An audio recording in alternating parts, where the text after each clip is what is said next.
জুমার দিন যারা মারা যায় তাদের কবরের হিসাব হয় না, রমজানে মারা গেলেও কবরের হিসাব মাফ নাই, কিন্তু জুমার দিন যারা মারা যায় তাদের কবরের হিসাব মাফ করে দিবেন কে?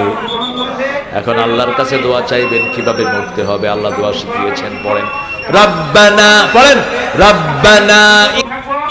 আমরা যেন এই অকুত বন্ধন ধরে রাখতে পারি আমি সেজন্য সবাইকে ধন্যবাদ জানাবো। সেই সাথে আমাদের এই আন্দোলনে সকল দলের সদস্য অংশগ্রহণ ছিল। আমাদেরকে সবাই সহযোগিতা করেছে, বিভিন্ন রাজনৈতিক দল সবাই আল্লাহ তাকে হায়াতে তৈরি দান করেন এবং তার ভবিষ্যৎ প্রজন্মকে যেন এভাবে নেতৃত্ব দেওয়ার ক্ষমতা দেন। আমি আশাবাদ তারা সোশ্যাল মিডিয়াতে বিভিন্ন পোস্ট করে আমাদের এই আন্দোলনকে ত্বরান্বিত করছে, যার ফলশ্রুতিতে আমরা আজকে সফল হতে পেরেছি। আমি সরকার বাহাদুরকে ধন্যবাদ